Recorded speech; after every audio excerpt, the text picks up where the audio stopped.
Good morning. आप सभी का मेरे यूट्यूब चैनल पे स्वागत है। और आज का जो वीडियो है उसमें हम बात करने वाले हैं कि टीचर कैसे बने और कैसे बना जाता है, उसके लिए क्या क्या डिग्रियाँ प्राप्त की जाती हैं। क्योंकि बहुत सारे लोगों के मन में ये सवाल हमेशा उठते रहते हैं और सही गाइडलाइन नहीं होने की वजह से लोग काफ़ी गलतियाँ कर बैठते हैं अपनी लाइफ में। और मैंने कुछ गलती खुद भी की है जिसको मैं आप लोगों के साथ शेयर करूँगी और ये भी बताऊँगी कि मैं खुद कैसे टीचर बनी हूँ। तो सबसे पहले हम ये बात करेंगे कि आखिर ये टीचर बनने के लिए क्या क्या एलिजिबिलिटी होनी चाहिए। तो सबसे पहले तो है कि आप लोग को पहले ये देखना होगा कि आप लोग किसके टीचर बनना चाहते हैं। प्राइमरी के टीचर बनना चाहते हैं या फिर हाई स्कूल के बनना चाहते हैं या फिर मिडिल स्कूल के, क्योंकि दोनों चीज़ों के लिए अलग अलग क्राइटेरिया है। अगर आप प्राइमरी के लिए टीचर बनना चाहते हैं तो आप लोगों को वो कोर्स करना पड़ेगा डीएलएड का। डीएलएड मस्ट होता है और उसमें सिर्फ आप प्राइमरी के टीचर ही बन सकते हैं। और अगर आपको मिडिल या फिर 9 to 10 या फिर 11-12 का टीचर बनना है तो फिर उसके लिए आपको फिर करना होगा बीएड।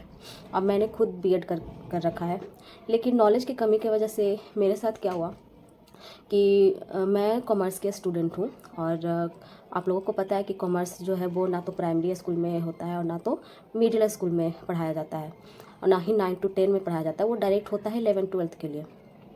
और प्राइमरी टीचर में क्या होता है कि आपको सब्जेक्ट कॉम्बिनेशन की ज़रूरत नहीं पड़ती है, लेकिन 9 to 10 और 11-12 के लिए आप लोगों को सब्जेक्ट कॉम्बिनेशन की ज़रूरत काफ़ी पड़ती है। तो मैं कॉमर्स की टीचर थी तो मुझे डीएलएड करना चाहिए था, क्योंकि नहीं तो फिर सिर्फ़ और सिर्फ मैं एलिजिबल हूँ किसके लिए, 11-12 के लिए। और इसी साल से सुप्रीम कोर्ट का जो फैसला आया कि बीएड धारी जो है वो प्राइमरी टीचर नहीं बन सकते हैं। तो वो कई और लेकिन मैं कैसे बनी हुई हूँ, ये भी सवाल है कि मैं कैसे बन गई। क्योंकि मैं जो फैसला है वो इस साल आया है और मेरी जो बहाली हुई है वो 2018 में हुई है। मैंने ग्रेजुएशन कंप्लीट किया 2016 में और उसके बाद 2018 में बीएड कर लिया। और 18 में बीएड करने के साथ ही मैंने सीटेट 2018 में ही क्वालिफाई कर ली और उसी समय बिहार में बहाली आई हुई थी और मैंने उसी में अपना फॉर्म वगैरह फिलअप किया और जिसमें मेरा सिलेक्शन हो गया और मुझे मेरा स्कूल मिल गया। लेकिन अब जो एग्ज़ाम लिया जा रहा है उसमें क्या किया कि बीएड वाले को अब नहीं ले रहे हैं।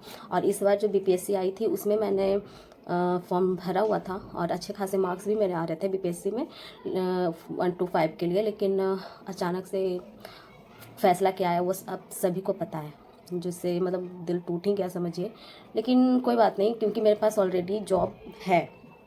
लेकिन उन लोगों के लिए सबसे ज़्यादा मुश्किल हुई जो जॉब में नहीं थे और उन लोगों से ये चांस छीन लिया गया। पर कोई बात नहीं। फिर अब इस बार जो 6 to 8 की जो बहाली आई है उसमें मैंने फिर से भरा है, फॉर्म फिल किया है और उसकी तैयारियां थोड़ी थोड़ी चल रही है सारी जिम्मेदारियों को देखते हुए। खैर वो तो वक्त बताएगा कि आगे क्या होगा। तो मेरा कहना यही है कि अगर आप लोगों को टीचर बनना है तो पहले ही डिसाइड कर लीजिए कि आप लोगों को प्राइमरी में रहना है या फिर आगे बढ़ना है। क्योंकि नहीं तो फिर अब अगर बीएड कर लिया और आपके पास स्ट्रेंथ है प्राइमरी टीचर का सिर्फ और 9 to 10 या 11-12 के लिए नहीं, क्योंकि हर लोग अलग अलग होते हैं, हर लोगों के पास कैपेसिटी अलग अलग होती है। तो इसलिए एकदम सोच समझ करके ही आप डीएलएड या बीएड करिए।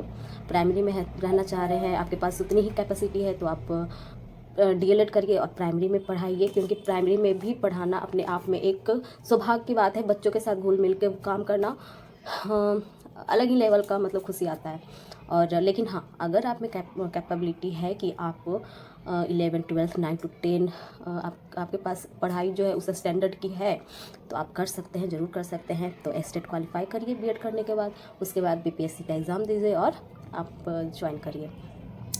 बस मेरा वीडियो आप लोगों को कैसा लगे तो आप लोग ज़रूर शेयर करिए और बताइए। बाकी धन्यवाद, बाय बाय।